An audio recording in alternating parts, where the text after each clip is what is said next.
All right, we're good. All right, our second presentation as part of this session is climate data and resources for adaptation planning. We learned kind of what the background of some of the climate impacts are, and now hopefully we'll have some better tools of how to manage it and how to think about that in the context of lake planning. So we have two co-presenters today. Helena Tiedemann, PhD, is a water quality planning and climate resilience specialist at the Wisconsin Department of Natural Resources. Holy cow, you need an acronym?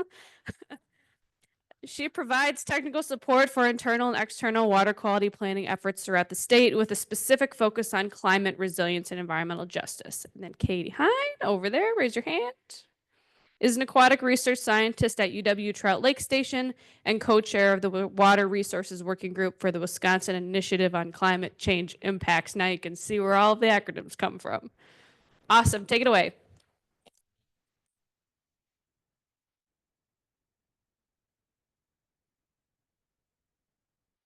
Yeah, it sounds the same to me. So, okay. Good morning. Thanks for joining us. That was such a great overview of some of the impacts that we're seeing in our water resources here in Wisconsin. So we're going to talk a little bit now about some of the data and tools that are available for you to use in your adaptation planning and thinking about different actions that you can take. And so we really wanted to emphasize resources that everyone can use and find online and gather information for your water bodies that you care about.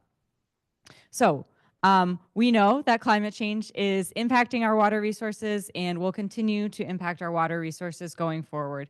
It's fundamentally changing how water moves through our ecosystems, and this, of course, has cascading impacts both on water quality, but also water availability. And so today, we're really thinking about, what does that look like so far, and then what will that look like going forward? So I won't spend a lot of time on this because we've already gotten a great preview, but we know Wisconsin is getting warmer and it's getting wetter. So when we look at, the past many decades, we can see in particular the last 2 decades, 2 full decades, were the warmest that we've seen. And then in terms of precipitation, the 2010s, this last full decade, were sort of way above what we had seen previously in terms of a very wet decade. And so going forward, climate projections show and we can expect these trends to continue. So let's talk about adaptation and what might that look like. I think a lot of us want to know, well, what can I do? What actions can I take to help our systems, especially our water resources, our lakes and rivers, better adapt to these changes and other threats that are occurring, while also, recognizing that there are a lot of other priorities too. There's landowner needs, there's other management goals. And so what are some of those actions that we can take? Well, the complicated answer is that it depends. It depends where you're working. It depends what you're trying to achieve. It depends what the conditions look like now and maybe going forward into the future. And so today our goal is really to provide some of those tools and resources that you can use to sort of get at that it depends aspect of all of this. When we think about adaptation strategies in general, we want to emphasize that it's kind of a spectrum. Like there's a continuum on which you might want to think about operating. And so this framework, the resist, accept, direct framework, is a commonly used sort of tool and way of thinking about these different types of adaptation actions.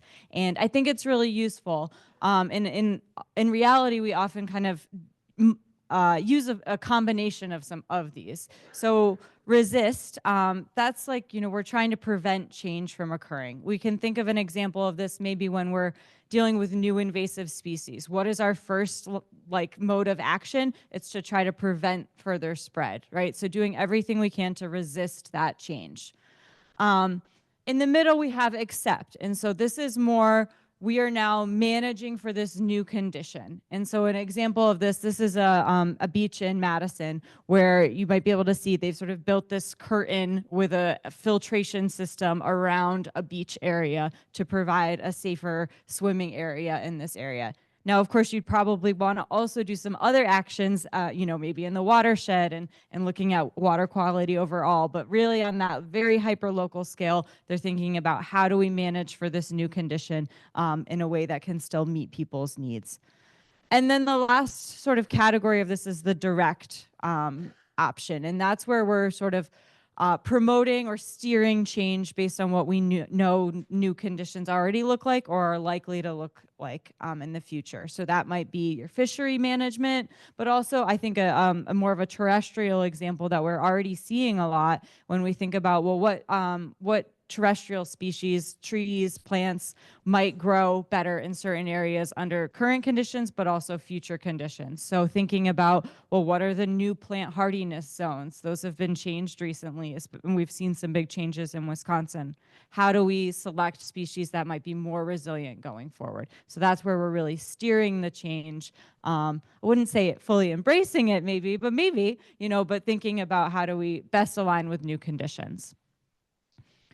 So with that sort of groundwork laid, let's talk about some data and tools and resources that are available. And we kind of categorize these into a few different buckets of the types of information that if you're thinking about, I want to do some adaptation planning for my lake or water body, and also think about actions that might be suitable, what sorts of information should I go out and think about getting? So kind of the broad categories we've highlighted are information about the climate, so sort of past and future conditions, and then a bunch of information about your water body, so sort of the basic characteristics of your lake, the watershed itself, maybe looking at the water quality data, as well as some of the species that are available and might be very vulnerable in your body of water. These are some of the specific tools that we've identified as being like great resources, accessible. Again, these slides will be shared afterwards, so I think that'll be a good resource and I encourage you to check out all of them. We're just going to highlight a couple today that I think are really useful and helpful for planning. So the first one I wanted to share with you all is some historical climate data from NOAA's Climate at a Glance tool. WICCI, the Wisconsin Initiative on Climate Change Impacts, which we heard a little bit about from NOAA, they also use this data for when they're making their maps of historical trends and changes that we've seen over the past several decades. But I wanted to make you aware of this tool as well because they have these climate graphs available for every county. So every county in Wisconsin, you can go look up your county, download the historical trends in temperature and precipitation. They have several different parameters. You can change the time scale, you can change the time period, you can add trend lines for different periods, you can have the baseline shown. So I'm just showing the full period of record. So it goes from 1895 up to the present. It's updated monthly. And then I put a trend line on starting at 1950. That's what WICCI uses in their maps as well. And so this is for one county, just Dane County, showing, we can see a pretty steep trend since 1950. I think that's, pretty telling. But I would encourage you, go look up your county, download these graphs, play around with the tool. I think it's really insightful. And what's great is you can see that annual variability from one year to the next, but you can also get a picture of the overall trend. Let's talk about what things might look like in the future. So let's say you want to know, in my area, what could or should I expect? Again, WICCI has some great maps available. They have a lot of different maps, a lot of different parameters. So these are a great resource. You can go onto the WICCI website. You can download all of them. You can look at what things might look like in your specific area. They have maps for things like temperature, so average annual temperature. They also break it out by season, which, as Noah mentioned, is really important because we especially see these impacts in winter. So you can look at the differences in season. You can also look at differences in precipitation projections by season. They also have maps for things like extreme precipitation. So I want to know about the expected frequency of extreme events in my area. How is that likely to change in the future? And then the last kind of category of maps that they have available are sort of a given threshold. So days above or below maybe a given temperature threshold. Nights below freezing, minimum temperatures. We heard that's really important. You can go see, how many days below freezing are we likely to lose in my area? And then start to think about, what would that mean? What would life look like in my area if we have 20 to 40 fewer nights below freezing on my lake? What might that look like? So I would definitely encourage you, again, to go check out some of these wiki maps and really apply them when you're thinking about planning. So we're going to transition. That was kind of the climate tools in big picture for the state and your area, maybe your county. We're going to demonstrate some more lake-specific tools that are available, specifically the water Wisconsin Water Explorer. But we thought we'd do this in what we're calling a tale of two lakes. So we've selected two very different lakes in Wisconsin, and we just wanted to demonstrate some of the data that's available for these lakes. So we have Lake Wabisa down in Dane County, and then a pretty large lake in a more agricultural but also pretty urban watershed. And then Anvil Lake up in Vilas County, a pretty small lake. I think you can even see from the aerial images, these are pretty different watersheds, kind of a very different picture. Not to scale, but Anvil Lake is much, much smaller, just so you can see. So I mentioned the Wisconsin Water Explorer, or WEX. This is an awesome tool. Katie and then some staff at the DNR were responsible for building this tool in the last couple years, and it's an amazing resource. All of this, again, is available publicly for you to use. So you can go on WEX and you can look up your lake. And the sort of the first category of information you might want to look for, you can see information about. Here we go. Ooh, uh-oh. Okay, we won't use the pointer. But you can see information about the lake itself, the watershed size, the different HUC 6, HUC 12 watersheds that it's part of, the elevation. And so from our perspective, when we're looking up this information about these lakes, we can see, okay, well, Wabisa, it's a large drainage lake. Anvil Lake is a small seepage lake, so already see some differences there. Just kind of your overview about the lake. Also in WEX is some great information about the watershed that your lake is located in. And so this is using, there's a few different options for databases, but satellite imagery, sort of land cover databases, and you can look at that for your specific watershed. So what's going on in your watershed? What is the dominant land use in your watershed?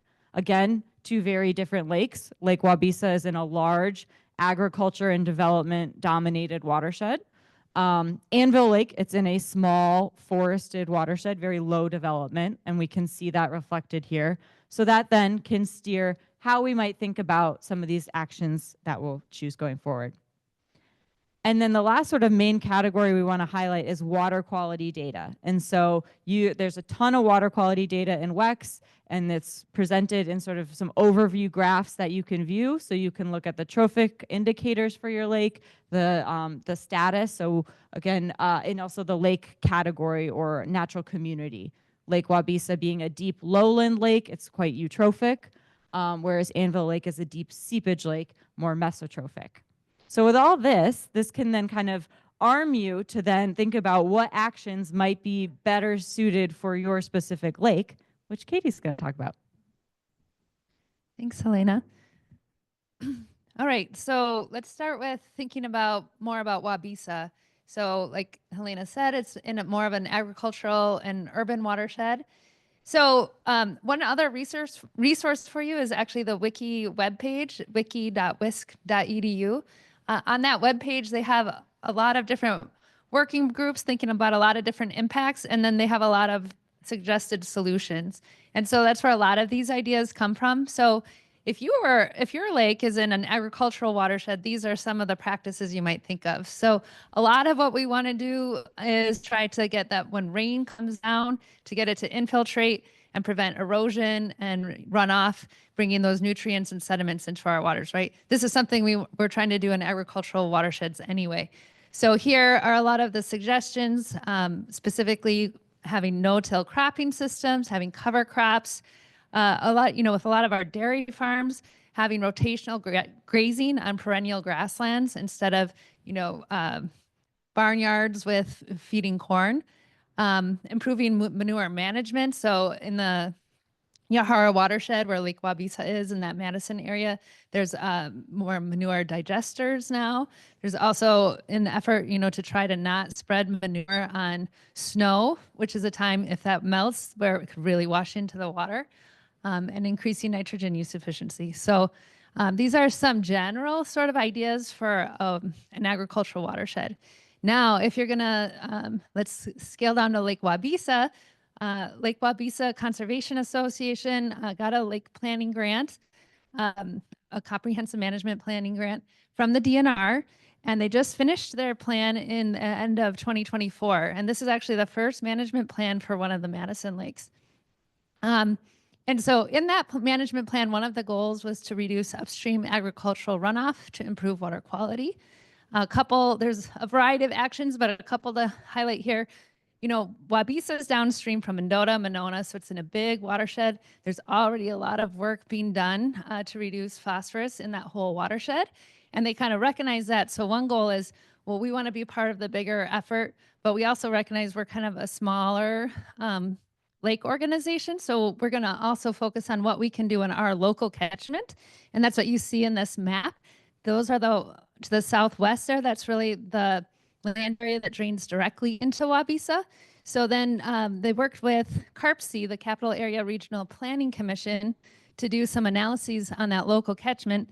And this one is an erosion vulnerability index. So it looks at what kind of soil is on the land and what is the slope. And the parcels in the bright red are areas that are more vulnerable to erosion when you get those big rain events. Excuse me. And so now the Lake Wabisa Conservation Association has a map and some ideas of where to focus, and they can start learning who are those landowners. And there's already, like I said, a variety of some farmer-led groups and everything there. So now they can start to work more on that local level. Like I said, Lake Wabisa is also in more of an urban environment. So if you're kind of in a watershed with more urban land cover, you can think of, again, trying to slow the flow and trying to get rainwater to infiltrate. So a lot of these practices, installing green infrastructure. So basically, you want plants. So rain gardens, rain barrels, permeable pavers, try to slow the flow. If you look at, like on the street, where those storm drains going, a lot of times it goes right into the lake. So instead of letting it go directly to the lake, diverting that stormwater flow to some kind of stormwater management practice that will infiltrate that water. You can also see over here this a wet detention basin. So that's another option. And then having native plantings along shorelines. So Lake Wabisa also was looking specifically at stormwater. A couple years ago, there were some really big storms and big floods. Mendota was up high. Madison was getting flooded. So that was something that was a big concern for them. And so again, CARPC has a lot of skills in this arena, and they did a detailed stormwater look at the stormwater infrastructure in McFarland and some of the areas around Lake Wabisa. So all those little purple circles are areas where they would recommend putting in new types of impervious reduction, using stormwater best management practices. And all those little green circles are places where they'd put rain gardens and things like that along the shoreline. And so they did some modeling work here. And if you added all of those additional best management practices, and you can see they're very site specific, like localize where you should really prioritize putting them, then they could say that you would reduce total suspended sediments by 17% more and reduce total phosphorus by 24% more. There's already a lot of practices out in the watershed, so altogether it would be reducing phosphorus and TSS by about 70%. So I just want you to see that there's how you can do this planning and become quite specific with it. In a more forested watershed, like where Anvil Lake is, again, there's some general principles about protecting and restoring natural forests.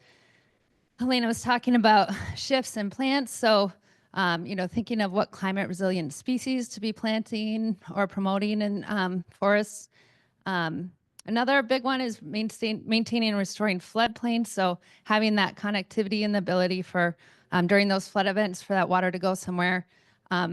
Enhancing water storage, so making sure really you have those wetlands. And then designing infrastructure for more extreme events.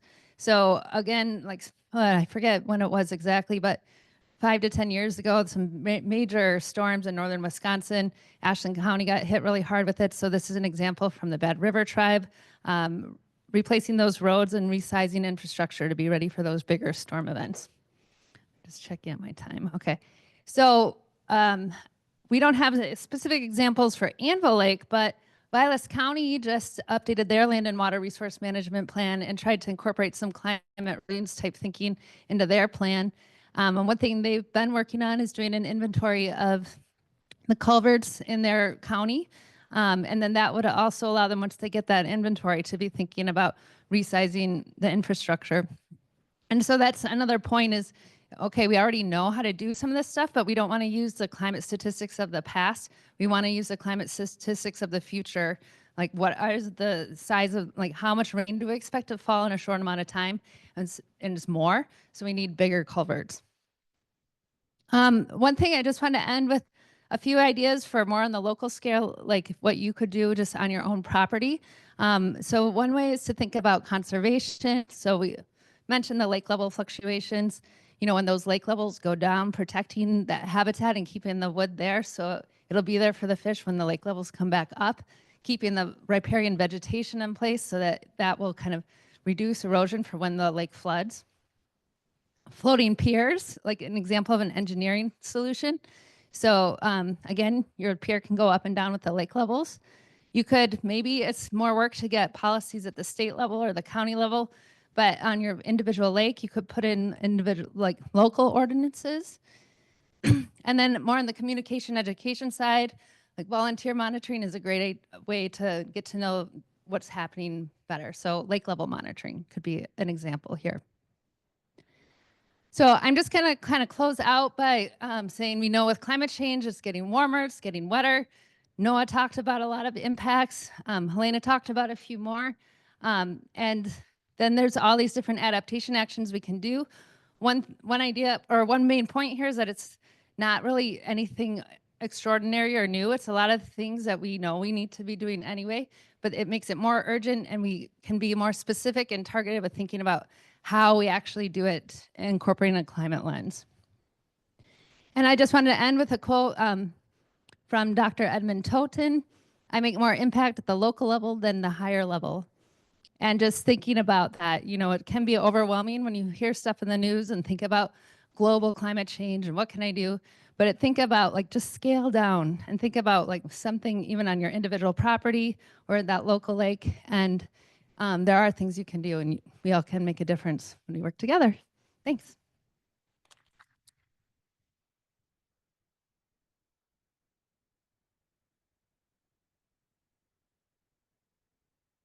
All right, we have 5 minutes or so for questions, but then we do have a little bit of a break afterwards. So if we go a little bit over, it's not too big of a worry. Or again, if you want to just chase these folks down afterwards on your own, feel free to.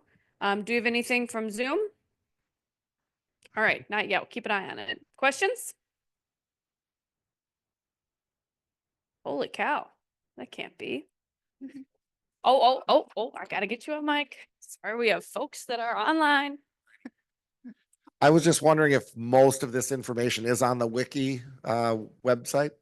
A lot of it is, and we're actually working, Helena and I are both in the water resource working group.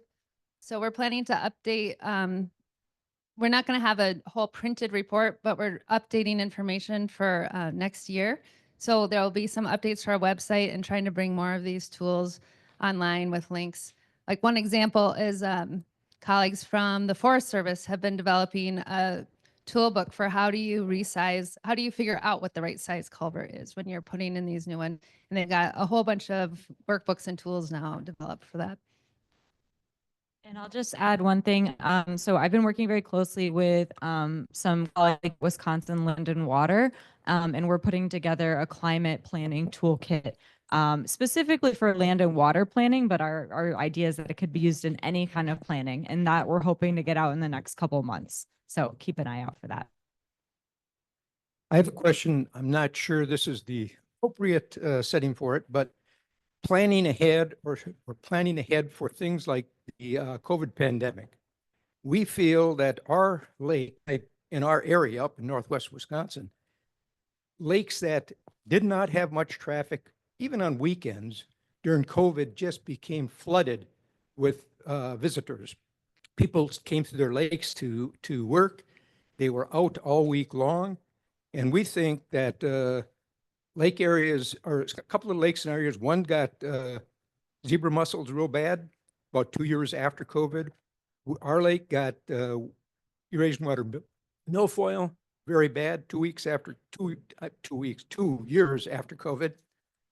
And is there any thought of planning ahead for the future of something like that again, so that lake associations, communities can be prepared to react to reduce the impacts?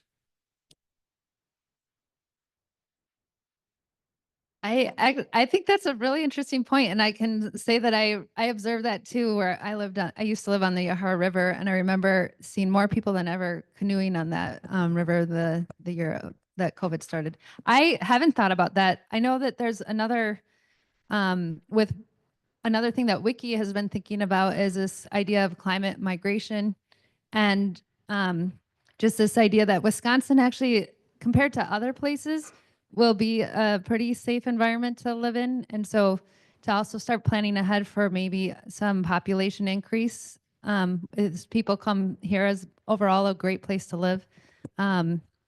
So I've heard some talk about that, but I think more just like we should start thinking about it, but not necessarily how yet. And I think when it comes to actions, like I think a key takeaway is that a lot of the actions that we take to make our lakes more resilient to, say, being a lot of usage by humans are also the same actions that will make them more resilient to changes in climate. All right, we will do one more and then I will excuse you and everybody else can chase these two down.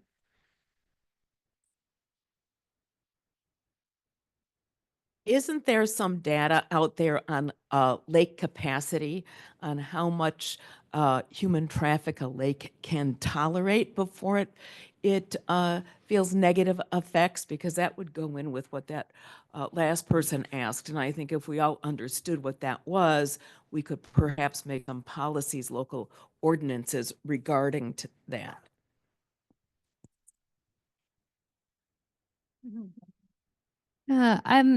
Well, I have one thought that comes to mind right away because I work quite a bit on shoreline habitat.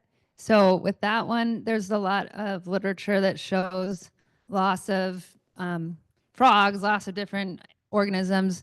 Once you start getting like, I think it's somewhere around like 10 piers per, I forget if it's kilometers or miles because scientists are always doing different metric, but in any case, there's kind of a threshold effect with the level of development. But I think with a lot of that stuff, then that could be a sliding scale because it could be a different way of using it. So maybe, you know, in that particular example, maybe there's quite a few houses, but if people kept the habitat more, then you could actually live there. So also kind of like, you know, with a higher population growth, but if with a higher population, but if people are more conservative in how much they use, you could sustain a higher carrying capacity, right, than if everyone's consuming a lot. So yeah, interesting question. All right, let's give our presenters another round of applause.